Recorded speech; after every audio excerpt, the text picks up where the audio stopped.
વડોદરાના આજવા રોડ પરની કસ્તુરબા ગાંધી બાલિકા વિદ્યાલયની વિદ્યાર્થીનીઓને ફૂડ પોઈઝનિંગની અસર થઈ છે।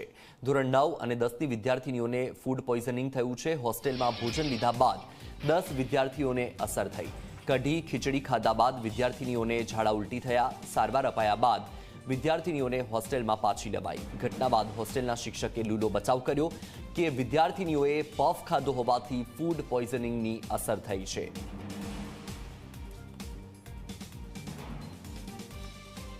खाली अमने एक बे दिवस थयो छे तकलीफ आ थाय छे। अमे अहींया होस्टेल में ज जमीए छे पण अमारे बहार जवुं पड़े छे એટલે લાલ બહાદુર શાસ્ત્રી સ્કૂલ છે ને તઈ અમે જઈએ છીએ। ના નહીં ખાધું આજે તો અમે પૌવા બટાકા જ ખાધા છે દૂધ। પેટમાં દુખાવો થાય છે અને ઝાડા ઉલટી। શું ખાધું આજે?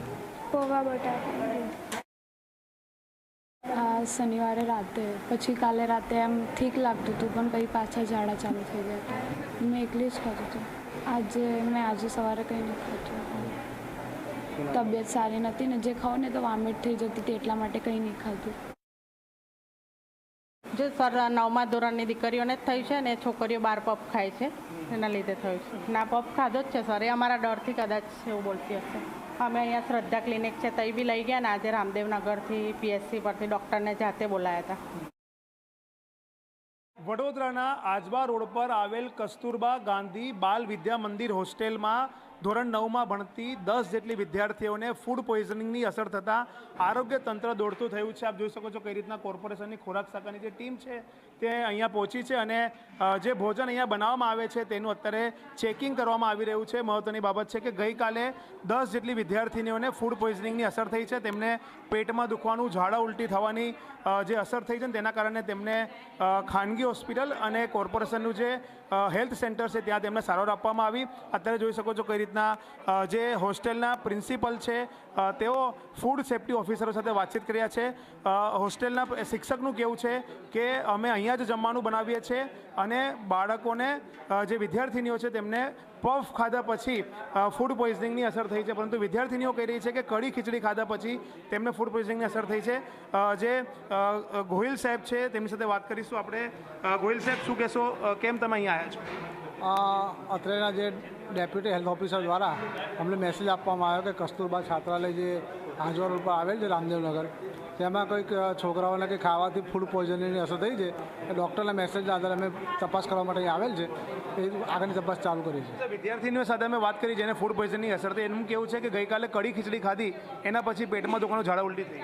એ જોઈ લઈએ સર, અમને હજુ ખબર નથી, હવે આગળ શું છે જોઈ લઈશ। તપાસ કરવામાં આવશે બધું? ચોક્કસ।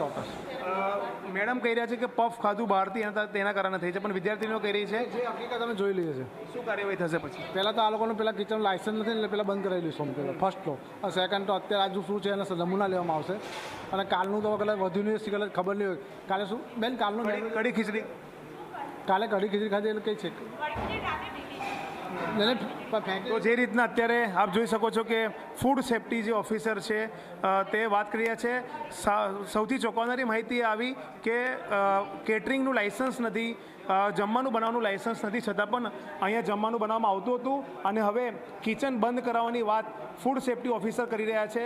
સૌથી મહત્ત્વની બાબત એ છે કે જે આખી ઘટના બની છે તેમાં કોન્ટ્રાક્ટરી નિવેદન વિદ્યાર્થીઓ અને શિક્ષકના આવી રહ્યા છે। વિદ્યાર્થીઓ કહી રહ્યા છે કે તેમને કઢી ખીચડી ખાધા પછી પ્રોબ્લેમ થયો છે, જ્યારે શિક્ષક કહી રહ્યા છે કે પફ ખાધા પછી આ સમસ્યા થઈ રહી છે। હવે તપાસનો વિષય છે આરોગ્ય વિભાગનો કે તેઓ કયા પ્રકારની તપાસ કરશે, પરંતુ એક વાત ચોક્કસ છે કે 10 જેટલી વિદ્યાર્થીનીઓને ફૂડ પોઈઝનિંગની અસર થતાં તેમને પ્રાથમિક સારવાર આપીને અત્યારે વધુ સારવાર આપવામાં આવી રહી છે। કેમેરામેન મુકુંદ દવે સાથે રવિ અગ્રવાલ, ઝી મીડિયા, વડોદરા। ગાંધીનગર